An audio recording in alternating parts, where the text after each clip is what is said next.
Chris. Hi, Jackie. How are you? I'm good. How are you? I'm good.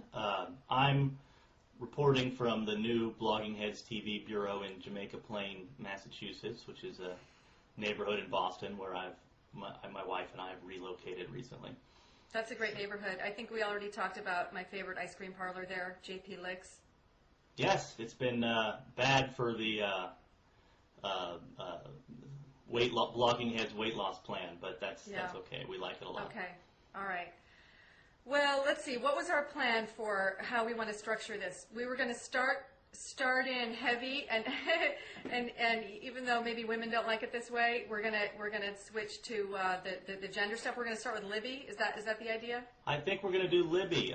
Bob, fearless leader Bob Wright told me that you're a Libby fanatic. I am not a Libby fanatic. I mean, I have followed the trial. I think the trial itself is sort of the first example to me of how you sort of follow the news differently if you're not in Washington, since I haven't been if this story had been plastered all over the front page of the Washington Post every day, I might have sort of followed it a little more closely than I have. Right, I mean, I followed right. it, but I haven't sort of been tracking it obsessively, the sort of Jane Hampshire at Fire Dog Lake style. I'm not a Fire Dog Lake blogger fanatic of the Libby-trial. I've kind of dipped in and out of it, and partly it's just because there's been kind of a parade of names and faces of people I once worked with in Washington, and partly the Rock WMD thing's really important to me, and so its connection to that is interesting to me. But I think really it's just such a Greek tragedy in so many ways. So I think what makes it interesting to me is that so much data is available now to the public. His grand jury testimony transcript, a lot of the government and defense exhibits are available. So if you want to get into it, you really can roll up your sleeves. It's citizen, not citizen media, but citizen judiciary. Right. So I guess go ahead.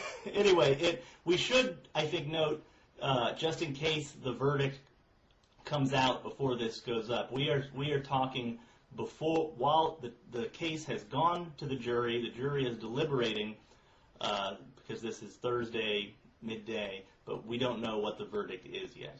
I mean, right. How long do you think it's going to take before these guys come back? I think that's anybody's guess. What's conventional wisdom? If they come back really quickly, it's good for the defense. Is that right? I don't even know. Well, they usually say it's good for the prosecution. That's what I remember from OJ, but then, of course, that came back in an hour and he was innocent. So right. I don't know if anybody knows what it means, but usually I think they say if everybody goes back and goes, oh, yeah, he's guilty, then they, but if they take a long time to debate, then, people are, but who knows? Again, I don't know what I'm talking about here. All right. Well, anyway, so tell me about all this data dump that you've been looking at. Yeah, the data. Well, I guess there's so much data out there, and this story is such a long narrative that I think it's really hard for people to kind of get their arms around it if they don't have a whole lot of time to steal from other things to waste on kind of going through this. So what I thought would be interesting to do, I hope interesting to do, is to sort of sift through it all and come up with the 5 interesting things that I learned or that I thought were interesting from a read of the documents and listening to the trial testimony and all of that. So I've kind of come up with a kind of bunch of things that I think are really interesting that I thought we could talk about and share with people.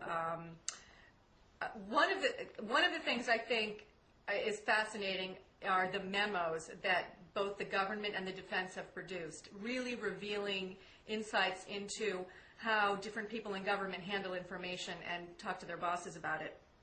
So of all the memos, I came up with my 2 favorite memos.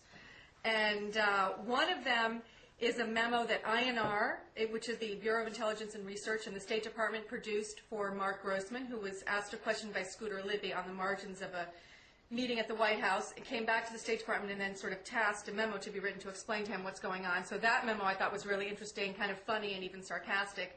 And then another memo that I thought was kind of the opposite of that was a memo that Scooter Libby's deputy produced for him and the vice president, kind of summarizing where things were. And these memos were each written a day apart. So and you're I going thought to provide links to these memos right. on our right. So there's sort of fascinating snapshots in time of things that how people can read right. them if they want to. Right. Right. Okay. So I'll share with you a couple of excerpts of things that I thought were really kind of funny and interesting about the INR memo, for example. The INR memo goes to Mark Grossman, and basically it's INR saying, look, this whole Joe Wilson thing, we've been through our files, we've talked to people, it's all a little confusing, but here's what we know about it. And then they attach to this memo notes of a meeting that an INR official attended at the CIA back in February of 2002. And at that meeting at CIA was Valerie Wilson and her husband Joe. And so the INR analyst comes back, writes a little memo, and it's kind of sarcastic and biting and really pushes back at the CIA in ways that I think are very telling. This analyst writes that the analysts leading the charge to send Joe Wilson out to Niger appear to believe that the embassy there is unable to ferret out the truth. INR gently tries to tell them otherwise, and then this guy reports, informed them later a little less gently. And then, this official talks about how he pushed back about, what CIA was alleging about Niger. He points out that, look, it would take, this quantity of uranium is 1/6 of Niger's total output. It would take 25 tractor-trailer trucks driving across a desert, facing water and fuel shortages to get it out of the country. Like, this just doesn't make any sense. And then there's like a little sarcastic, point at the end of this memo where he's talking about Joe Wilson, kind of very confident about his contacts and access in Niger. Says, Wilson believed the Nigerians, knowing he had worked at the NSC, would believe he represented national command authority and that word of his presence would stir things up to such an extent that information would tumble out. So I don't know. I thought this was kind of a really fascinating insight into kind of how INR at least was viewing this issue. A, is not very credible at all, and B, the Wilson trip kind of being possibly value added, but maybe not much value added. That they didn't need Wilson's trip to know that this was a false report, basically. Right. That the ambassador there had already written reports in the past, that they already had their own reason to doubt these documents, and they doubted. They were kind of willing to go along if Wilson really wanted to go, but they basically thought this is baloney. Well, this sort of gets to why Joe Wilson has, in some ways been a good, spokesman for these issues, but in other ways has sort of hindered the cause because it's not like his report is the only reason to suspect that the Niger, that the yellow cake stuff is fraudulent, and also just he is an easy target for partisans to take pot shots at and to sort of deconstruct, to take down his credibility rather than the story itself, which of course is what the administration wanted to do in the first place. So I don't know. It's interesting.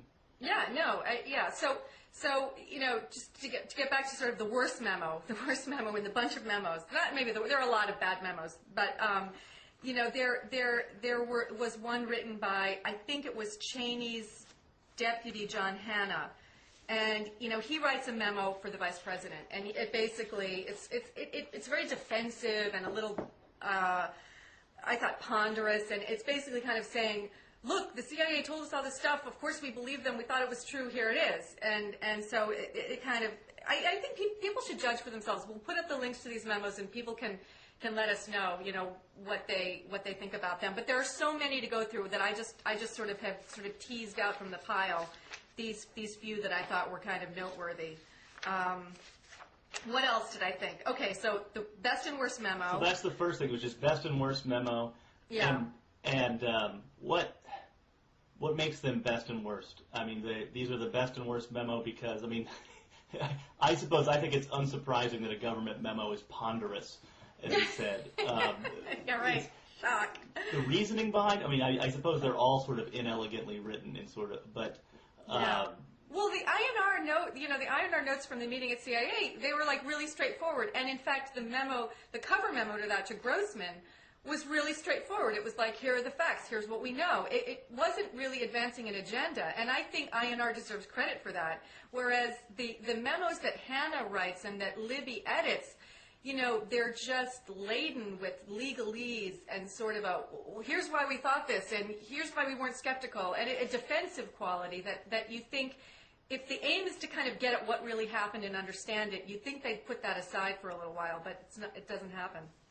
So, I mean, this gets at, is this your interest in the Libby case? I'm sort of different people are interested in the Libby case for different reasons. They're drawn to it for different reasons. You're interested in the Libby case because it's a window into the operations of the CIA and the Bush administration in trying to figure out the veracity of of the Niger story. Well, I think my interest is a little bit more kind of fundamental than that, and that is that, I used to work at the UN Special Commission for the Disarmament of Iraq and at the State Department, and I feel a little bit sorry that, the weapons inspectors, maybe didn't do as good a job as they should have done in kind of not bowing to pressure from the U.S., to advance this story that, Iraq is a major WMD threat. But, I mean, I think that there are all kinds of reasons why that happens a little bit. But I'm interested in the WMD angle of the Niger uranium story and how it happens that disinformation gets into the system in this way. And you have this huge body of knowledge in the UN that was kind of ignored and really disparaged by Cheney, who just scoffed at al-Baradei, on Meet the Press and in other interviews. How could this guy possibly know what he's talking about with respect to uranium? And it's comical now. In hindsight, it's sad, too. Not what the trial is about. I mean, the trial is about whether Libby lied. And it's become so obvious that Libby lied and that he lied obvious. So frequently and in such a sort of...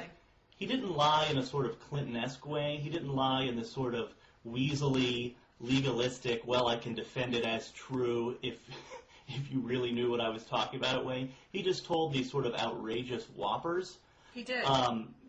That the defense from the right, at least this week, has come down to be, well, it's come down to be the defense the left had about Clinton during his perjury trial, not trial, but to say, well, there's no underlying crime here. Both Byron York and I don't know how to pronounce her name, but Victoria Tensig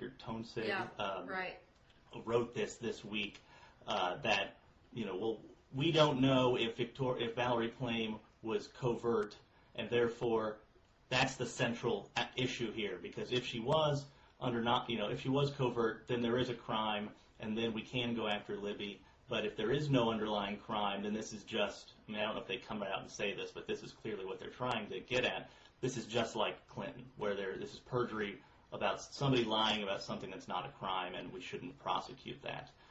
Larry Johnson has something in TPM Cafe today in which he goes under the fact that he says that Valerie Wilson was, in fact, under non-official cover, and goes into the whole differences between official cover and non-official cover, and I think covert. He goes through 3 different issues and sort of explains what non-official cover is and why people who think she wasn't are confused on the subject. Anyway, well, I think that she was starting to step out of her non-official cover status. She had married this ambassador, she'd had children, she was working at headquarters.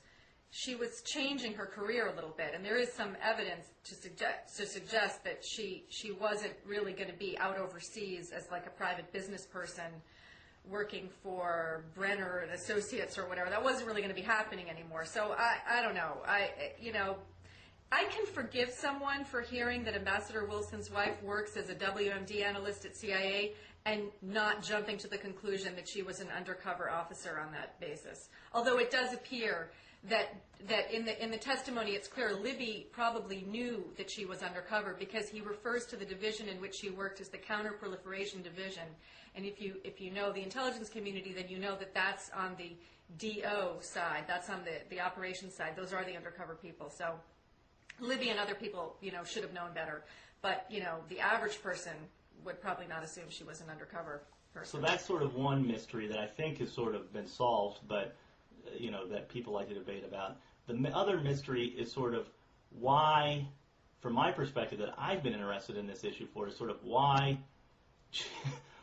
Bush and why Cheney and Libby and whoever else thought that saying that Wilson's wife works for the CIA was such a blow to Joe Wilson's credibility. Well, this is like the other big thing that I found. It's the bumbling sort of ineffectiveness of their whole pushback at Wilson's strategy. And it was really set in motion by Mary Madeline, who said, look, this Wilson op-ed, it's a problem, it's got legs. You got to do something about it. And she said the president should wave his wand and declassify excerpts from the October National Intelligence Estimate, the NIE, so that you know, key reporters can be persuaded that there really was reason for this. And then as an aside to that, I think more coming from Cheney, the idea that this was a junket that she sent her husband on, and the term junket was, I think, handwritten by Cheney on the margins of the article that he clipped and put on his desk. So yeah, there was just this like I think Libby honestly believed that if he called reporters and said his wife sent him on the trip, that they'd be like, oh well, that explains it all, and it just doesn't work that way. And I think they were honestly surprised by that. Is it possible that that Libby was saying that and whoever else was saying was trying to say to reporters, hey, his wife works for the CIA.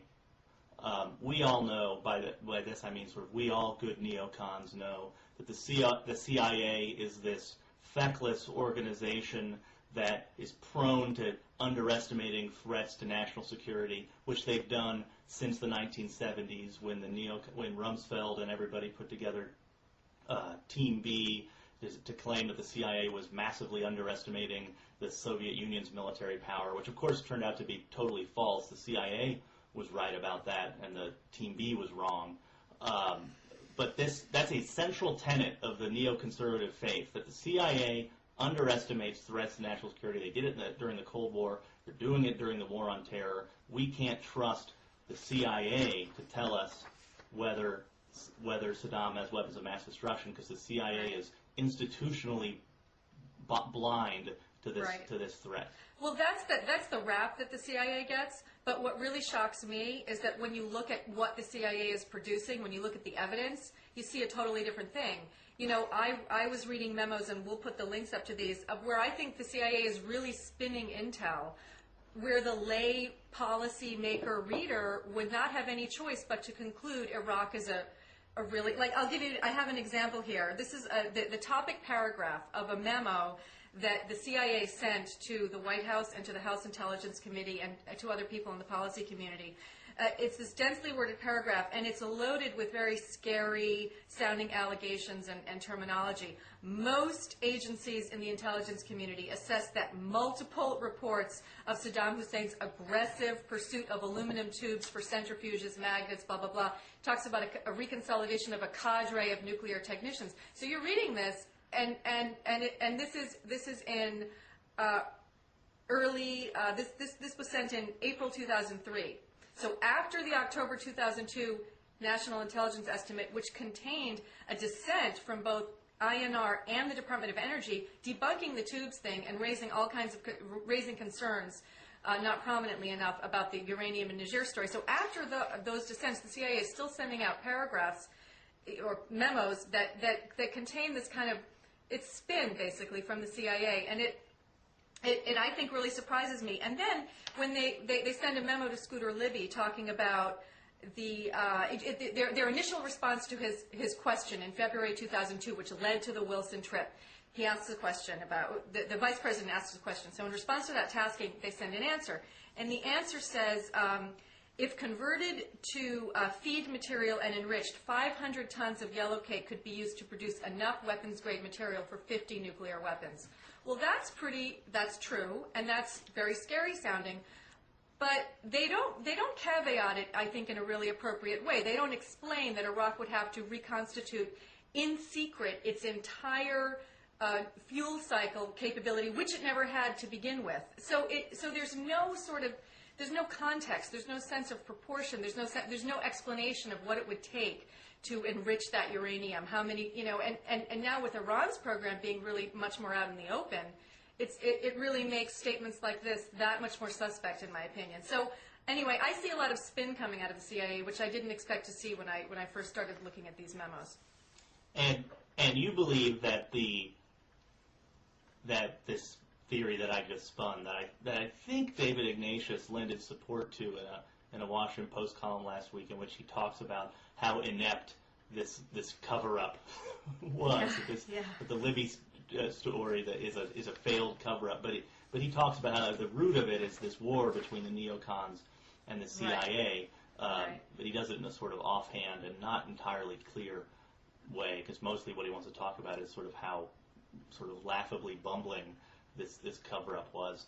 That you believe that they really thought this was persuasive. That, hey, Joe Wilson, he's just a fancy guy and wants to go on junkins to Niger, and his wife thought he could get him one, and so he went and he wrote this report. But come on, nobody would believe this report. Yeah, and that's what he was Scooter saying. Libby keeps saying in his testimony, he keeps referring to Wilson's findings as sort of not disproving the claims, and what he seizes on is really kind of pathetic. It's a phrase in Joe Wilson's report that says that in fact Iraq was in Niger to talk about sort of expanding commercial relations, and so Libby and everybody's, of course you could conclude from that they're talking about selling uranium, and I don't get that. And in fact, I think the record shows that Iraq was there to talk about expanding commercial relations, specifically sanctions busting and trying to get Niger to not obey the UN embargo on sort of flights or other kinds of commercial relationships with Iraq, which kind of makes sense. Iraq is out there to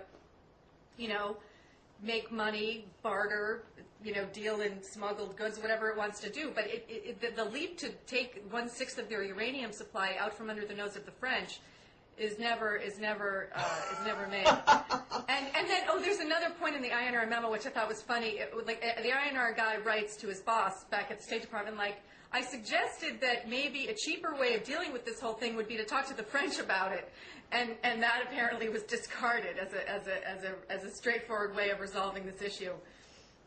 And I guess the third mystery to me, and then I should let you get back to sort of the 5 most interesting things which I've sort of led us wildly astray on here, is sort of why Robert Novack? I mean, I've always thought, and maybe people have thought I've been wrong to think this, but I've always thought that Robert Novack was a red herring in this case. That yes, he writes this column, which if you go back and read it now is as inscrutable as it was the day it was published.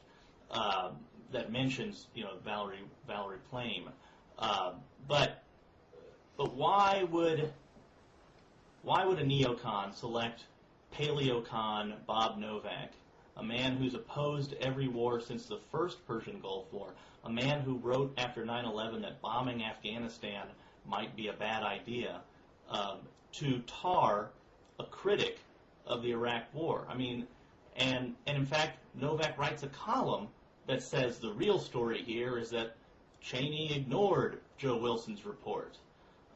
So, I mean, Novack is writing a pro-Wilson column in which he it seems, so it's really hard to parse when you read it, which he drops this bomb that Valerie Plame is an operative working on weapons of mass destruction.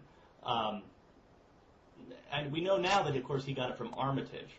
Right. But maybe he got it from elsewhere, too. We don't really, I mean, he mentions that he got it from 2 senior administration officials. That doesn't mean that he didn't get it on, as Matt Cooper said, double super secret background from someone else. But we should clear something up about the Armitage leak. We should clear something. I just want to clear something up about the Armitage leak. Yeah, just to be clear about it. The only reason Armitage knew Valerie Wilson's name to even leak it to Novack was that Libby had brought the issue up to Mark Grossman, saying, who's this person, what's the deal, what happened here? So Mark Grossman, in his efforts to figure it all out, of course, generated this memo, which Armitage also was privy to, and presumably part of the discussion maybe with Mark, who was, working very closely with him at the State Department. So Armitage wouldn't have had on his lips to leak the name of Valerie had this whole thing not been set in motion by Libby's desire to kind of push back at Wilson so strongly. But because of that, Novack may be right when he says, "Hey, this wasn't handed to me, and this was handed to me. I didn't dig it out. All that stuff." He may say, this wasn't part of some orchestrated White House thing, but he may in fact not be one of the journalists to whom what Walter Pincus wrote about in, I think it was like September '03, about this alleged 6 reporters in Washington that were handed this story by an orchestrated administration. And I don't know if that story has held up over the past 3 or 4 years. Some people have attempted to knock it out, to sort of say that story doesn't hold up. But that was always the sort of central crime or alleged crime that was at work. That was the cover-up. And Novack may not have been part of it. He may just have been like the... No, Novack wasn't one of the reporters that were reached out to. I don't believe... he wasn't one of the reporters. There was one Saturday. It was Saturday, July 12, when Libby, did I get that right? Saturday, July 12, 2003, when Libby basically sat down with his assistant and the vice president's communications director in an airport, and they called a whole bunch of journalists. And one of the other funny things that I think, not funny, sad, but the White House is like a viper's nest of sort of backstabbing, mistrustful, vindictive, petty rivalries, and so Libby makes these calls. He reaches some people, he doesn't reach others, but basically the story starts to appear Sunday, Monday in the papers. And then there's staff meeting the next week, and Hadley's furious about, how this story has been received in the press because he's just gotten an earful from George Tenet. And so he's very angry with one of the people who works in I think it's Kathy Martin, gets the blame for these leaks. Oh, this was the NBC story that Andrea Mitchell reported. And Libby kind of sits by on these 2 occasions when Kathy Martin gets in trouble for this leak to NBC, and then the following week when the other stories start appearing, he kind of sits by and watches other people get blamed for stuff that he did. And then he doesn't even tell Stephen Hadley, who's then the Deputy National Security Advisor, that the president had authorized him to make some calls to some reporters declassifying parts of the NA. He lets other people take the blame. He just kind of sits by dumb and mute. It's kind of shocking. And you think, gee whiz, this is the tightly disciplined A-team that the Bush administration has advertised itself as? It's really really this bad would also behavior. Explain that Novack could also be telling the truth when he says, well, what Rove said to him was, oh, you know that too. And the reason Rove could have said that would have been because Novack was not one of the 6 that were supposed to be given this story. Right.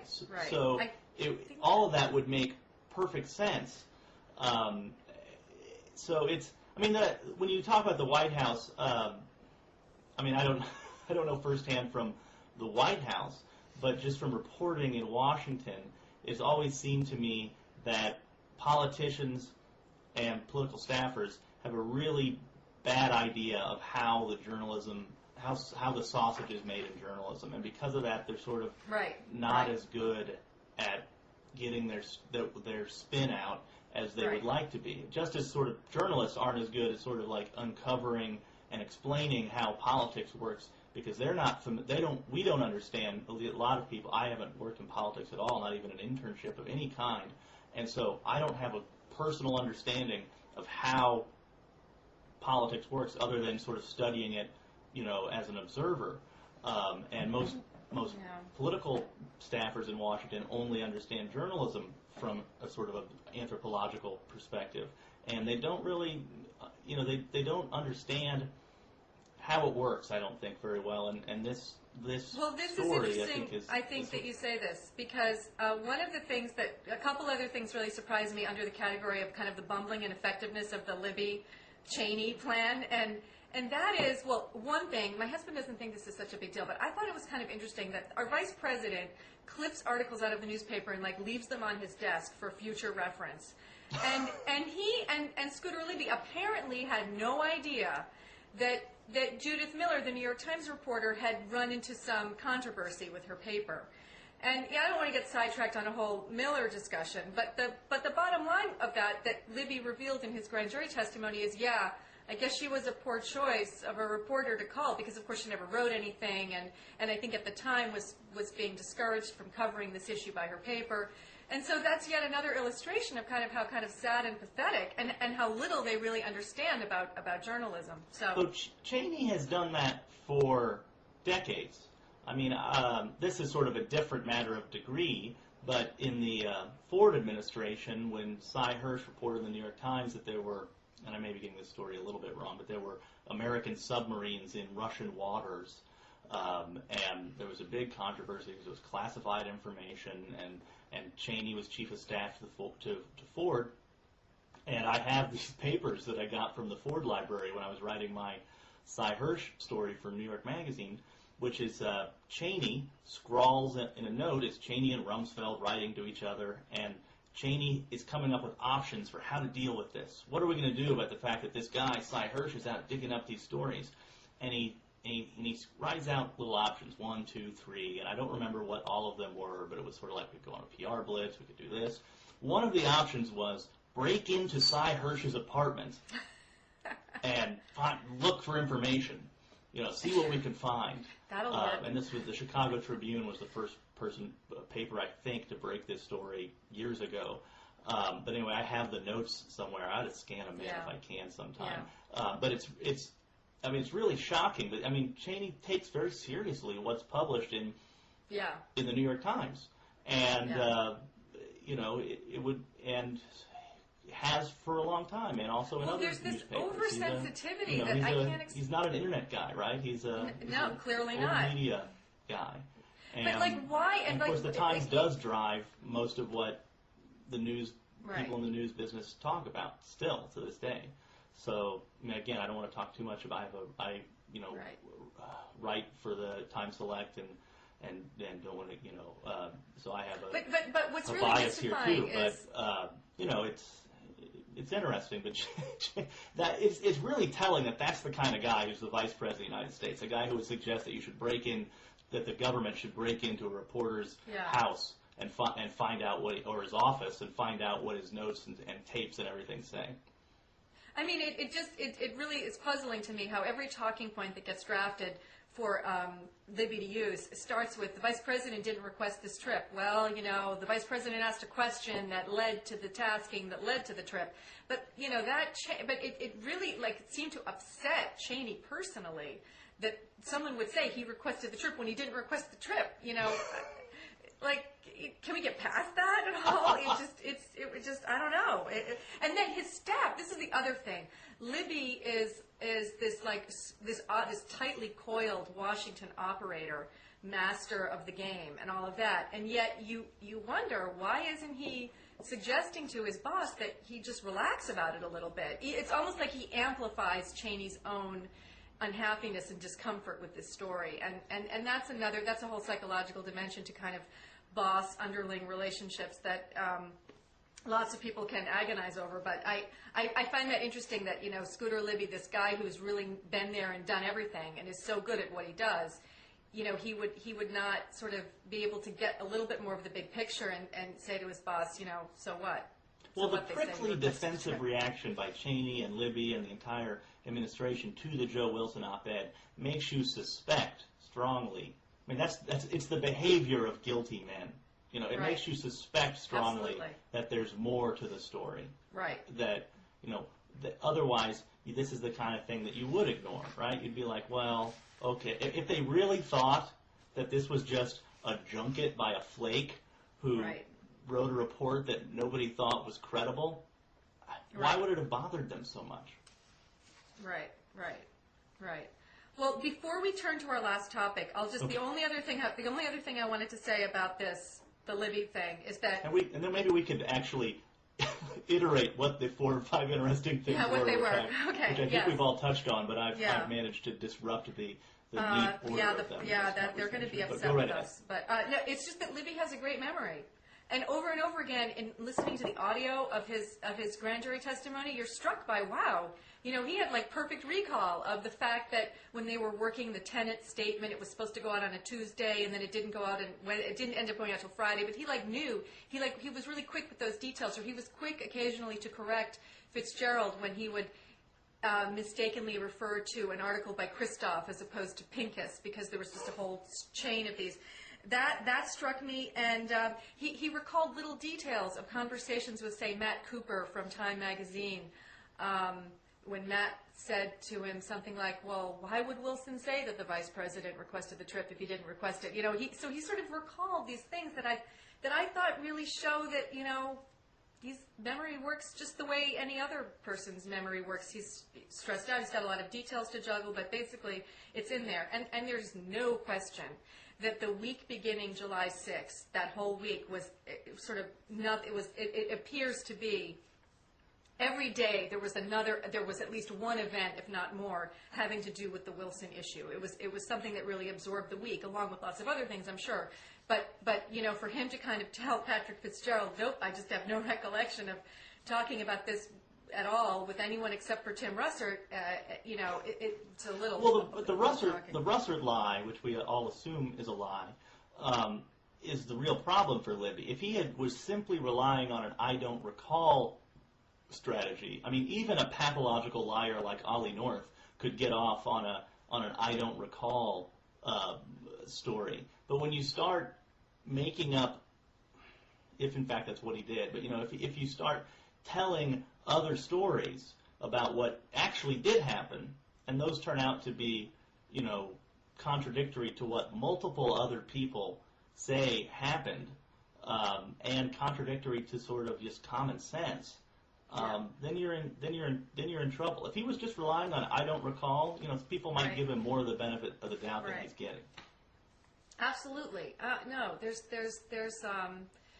a real disconnect between what he says to Fitzgerald and what the record. It's a very stark disconnect, and I don't think I don't know what the jury's going to do. Reasonable doubt can lead to different things, but I don't know. Sure. I wouldn't be. I don't think I wouldn't be shocked if he was found not guilty. You don't know what a jury's going to do, and we'll see, but it's we'll find out. It's an interesting political question. Sort of how damaging is it to Bush and Cheney and the Republicans in Congress if Libby is found guilty, or if he gets off, does it help them? I think it provides. If he gets off, I think it provides a useful talking point to Republicans. But I don't know that it has a big political impact. If he's convicted, I don't know that it has a big impact either, unless it's sort of, unless there's more to come, right? But if he gets convicted and that's it, I mean, it's bad. I mean, I think the average American would go, wow, there's a crook in the White House, and that's bad. So maybe it would have a bigger impact than I think. I don't know. I guess we'll see. Well, the perfect segue to our next topic has arrived. He's here right now. Nick, come here. Come here. Do you want to sit on my lap for a minute, and then maybe you can go play? Here, I'm gonna try to lift up Nick here. So this has now become the Blogging Heads equivalent of when Carville and Madeline bring their children onto Meet the Press. That's right, but Nick, I can't. Okay, there you are. There you are. Can you look right there? Look at that. This is Nick, and he's 2.5. Hi, Nick. Hi. Hi. Okay. All right. So we're going to talk now about what would it take to get more women to watch Blogging Heads TV, and I know it would take Nick. Right, I'm going to put you down, sweet pea. This is going to be the most viewed segment in Blogging Heads. Blogging Heads history. So this has been a subject of conversation since a raging debate erupted in the comments section, I guess, of a Bob Mickey dialogue from what is now like a week and a half ago.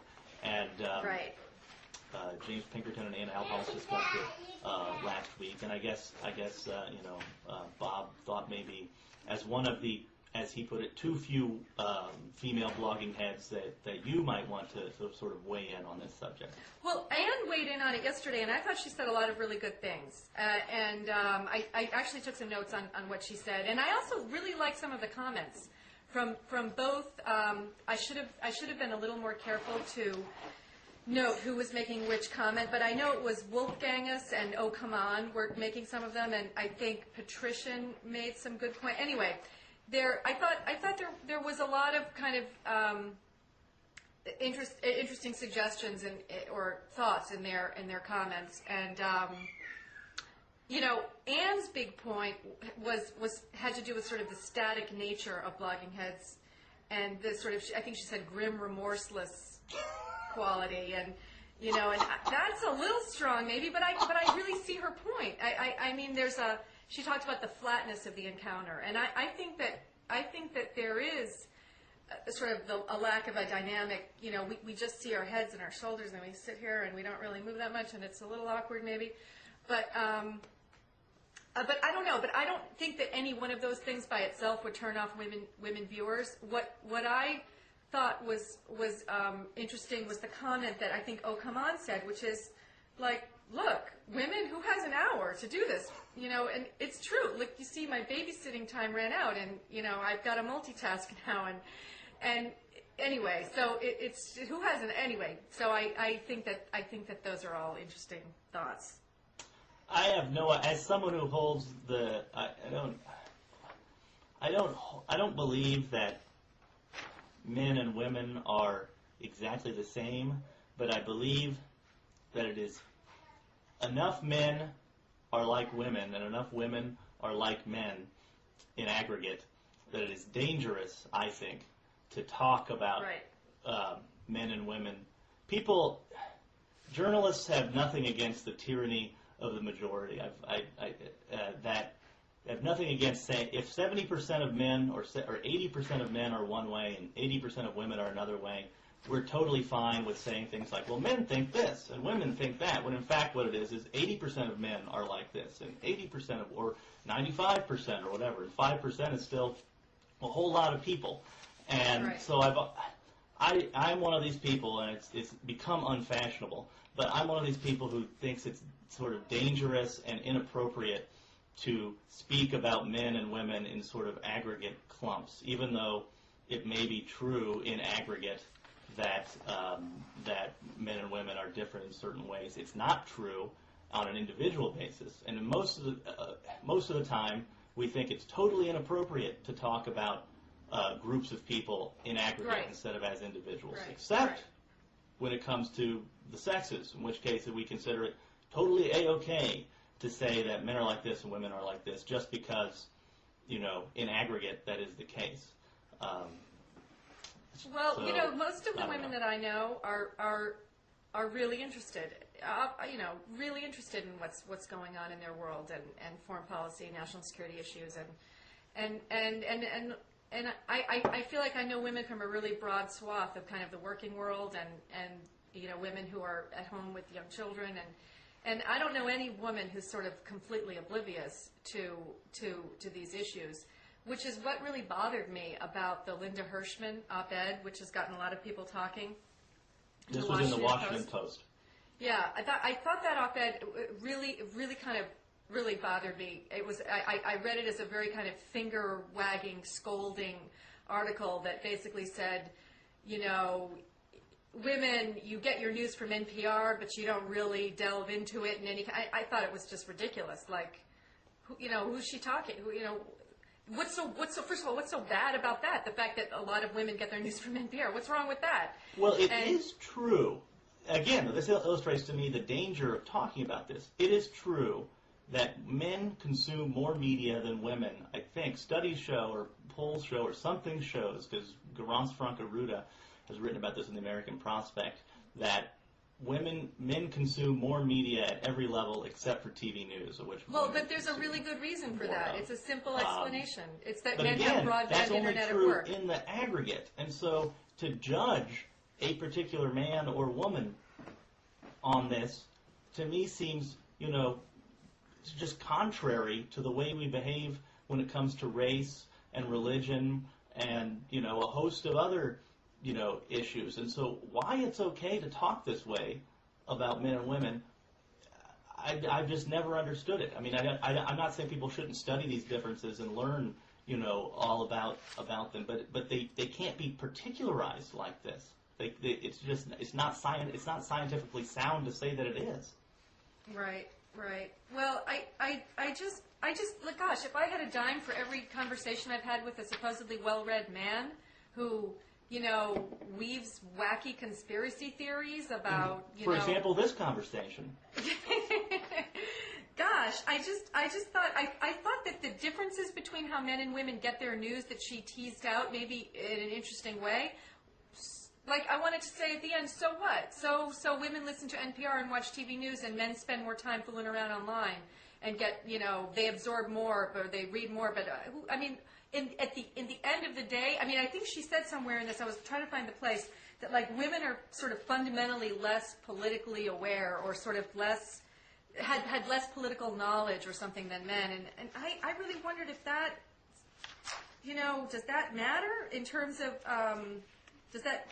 I don't even know that that's true, but I mean, so what if it is true? If during a certain phase of a woman's life, when she's being pulled in so many different directions, if she only has time for NPR, I don't see why that makes her a less astute voter. And I don't mean to like mischaracterize the op-ed, but I really found it. It really troubled me. Maybe it hit a nerve. I don't know.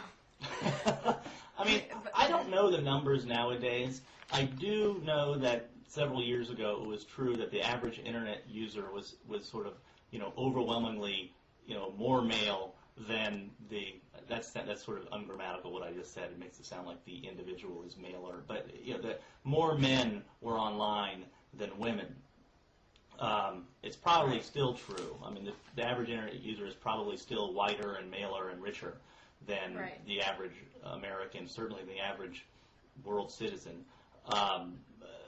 So that has some effect on it. I don't know, to what extent the average consumer of blogging, does Blogging Heads TV have this problem, if it is a problem, if it is even a phenomenon, because of something particular to Blogging Heads TV, or do the numbers, the male-female numbers of Blogging Heads viewers line up perfectly the same as the,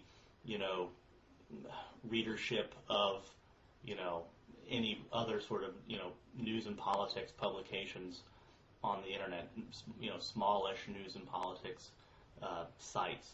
I suspect that they're not that different. And that if this is a phenomenon, it's not a Blogging Heads TV phenomenon, it's a sort of broader phenomenon, which is what Linda Hirschman was trying to say. So what do you think she was trying to say?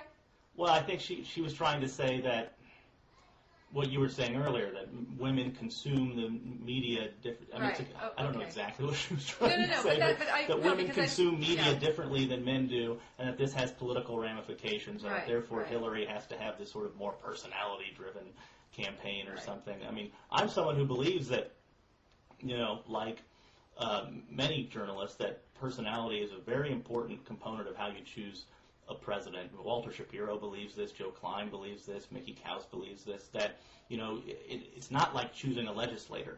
You're choosing an executive who is going to confront, a whole host of issues that we don't know what they are and are unpredictable, and sort of gauging that person's personality is a critical component of how you choose that leader. So I don't mind. I mean, we can have too much personality coverage in politics, but we need a lot of it. I think it's important. Yeah. Well, clearly, I guess I'm not happy with sort of facile characterizations of women as this giant block, as we discussed before. No, I mean, so again, I just fell into it, and I'm opposed to it sort of as a matter of principle. So, it's just. So anyway, we can but sort of I agree. Guess we have to come down to the bottom line. We can agree that saying women do this and men do that is, you can say most men or most women if you have sort of data to back it up, but that doesn't mean anything about men or women. It just means something, and it certainly doesn't mean anything about individual men and women. Certainly not. So how do we what advice do we have for Bob to get more women viewers to Blogging Heads TV if we think this is an issue? I mean, I just think that, these things evolve with time, and eventually, women. I mean, look, women who are working. When the entire world is watching Blogging Heads TV, the majority of Blogging Heads TV viewers will be women. There you go. So it's only a matter of time.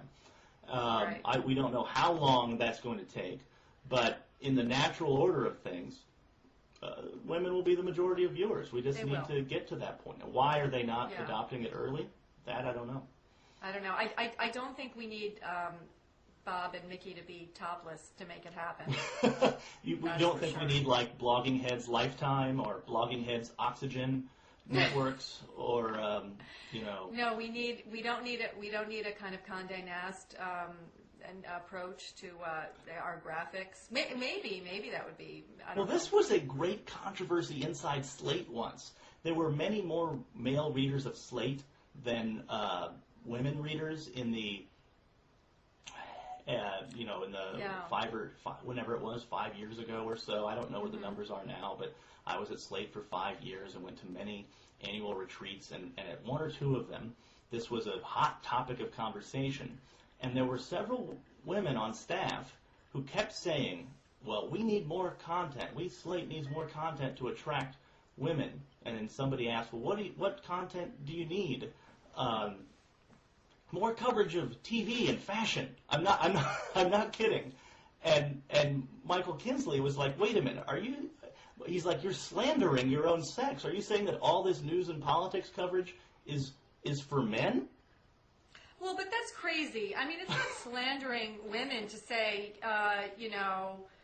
let's talk about, fashion at all. I don't think so. I'm just saying, is it true that news and politics coverage is for men, or is there a style of news and politics coverage that is somehow unappealing to women?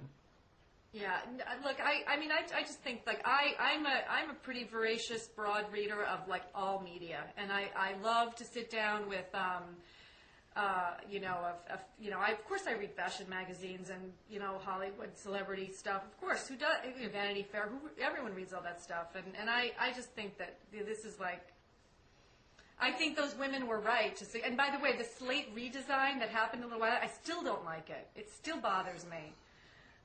But Slate has, in Slate's defense now, sort of under the Weisberg editorship, it has, sort of shored up its coverage of culture. Yeah. And I think that's covers those areas of that area of the world in sort of much greater detail than it used to. Right. And that has been one of Jake's big missions at Slate, and one that he's been successful in executing. Right. So. Right. Well, we should. But it is true. Look, my wife is brilliant and an attorney, but is not the political junkie that I am. I don't know. Mike Kinsley once wrote a column about why do high-powered women all watch Law and Order. I don't know if that's true or not true, but it was funny. And Jen, my wife, was one of the sort of offhand people he mentioned in this column, sort of as people, every high-powered woman he knows is an obsessive Law and Order. That's so funny. That was my favorite show. Of course, that's sort of like not true statistically. Right. But it was sort of this interesting anecdotal phenomenon. Right. And so there are, these are sort of like fun things to sort of talk about and speculate about. I just don't know how productive or interesting. I think that's a good bottom line. I agree. I'm not sure how productive. I'd like this op-ed in the Post. You've come a long way. Maybe. I don't know. I don't know how productive or useful that is, but. Okay. Well, let's agree to sort of close that subject. Before we go, I would like to issue a Blogging Heads correction. I'm sure there are many corrections to be issued about this debate. I'm sure I've said, many unbelievably untrue and vile things about a variety of people. But in Bob Wright and Joshua Cohen, I believe, were having a conversation about Ken Pollock's book last week and said that William Galston was the only person to mention on the eve of war that Ken Pollock's book, The Threatening Storm, The Case for Invading Iraq, didn't really justify the Bush invasion of Iraq. I in fact wrote that in Slate magazine. Ken Pollack wrote me and thanked me for writing it, which is appended at the bottom of the column. We can throw that link up, so now I can take credit for that. There's also an untrue thing about me, not about me, but about Slate in Wikipedia, but you'll have to go on a hunt for that to find it. There was one untrue thing about me in Wikipedia. I never corrected it. It's been corrected, so it is a self-correcting I love the whole mechanism. So I suspect that eventually, with time, it will be corrected. Yeah, Wikipedia. I mean, did you see how Middlebury College has a history department it was in the Times, has banned students from citing Wikipedia in their classes because of problems with the content. Yeah, no, this was an issue in I believe there was an internal memo at some newspapers. It may have been the Times. It may have been somewhere else, saying that reporters needed to stop relying on Wikipedia for background information. I mean, it's a useful thing, and I'm glad it's there. But it's sort of like you need to double check. It's a good place to sort of find something and go double check it, Right.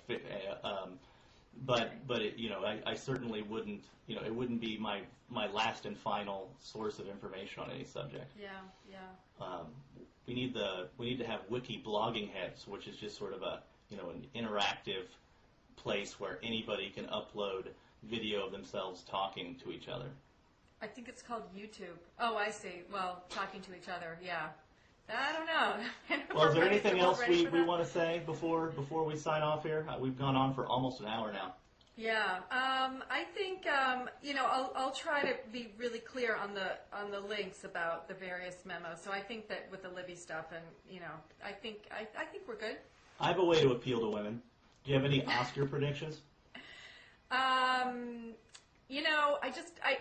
really like The Departed. I just saw that on DVD. I think someone deserves an Oscar for some piece of that. I don't know whether it's Scorsese or one of the actors, but that was a great film.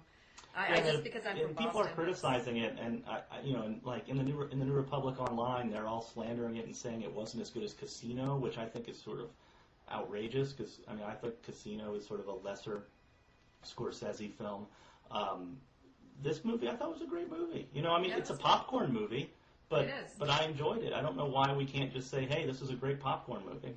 Hey, it prompted me to go to Wikipedia to look up information about Whitey Bulger, the guy on whom the Frank Costello character is kind of very loosely, I think, in the aggregate or whatever. Based. I knew nothing about Whitey Bulger until I moved up here, and it is the most amazing story. That's an amazing story. And we're not going to be able to get into it too much, but he is you explain who he is.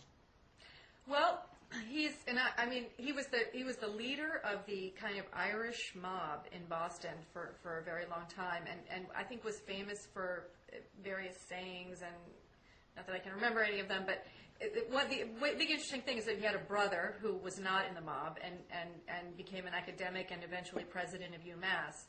And when Bulger went on the lam, I think to this day he's still on the FBI's top 10 most wanted. Yeah, I think he's number 2. He might be number 3. Yeah. He was helped out by this crooked FBI agent, if I'm not mistaken, who he was the informer to, but the FBI agent tipped him off when he found out that people were coming to get him. Right. And the FBI bureau up here was apparently just sort of notoriously dirty. Yes. And was cleaned out by some guy recently. Again, I know very little about this. Yeah, I haven't been following it that closely. It's Boston, but there's a book, Black Mass, about the brothers Bulger, I believe, and I want to read it, but I have not. Yeah, well, it's a very uniquely Boston. Again, it's like Boston's version of things I don't really know about. New Orleans. I like The Departed. I don't know why people are criticizing, but hey, I liked Apocalypto. So what do I know? You did? I did. I thought Apocalypto was a really great chase movie, and I thought it wasn't all that violent. I saw Pan's Labyrinth. Pan's Labyrinth which I loved, probably the best movie I've seen all year. Pan's Labyrinth is much more violent than Apocalypto. Kill Bill, for example, or Sin City makes Apocalypto look like the Care Bears movie.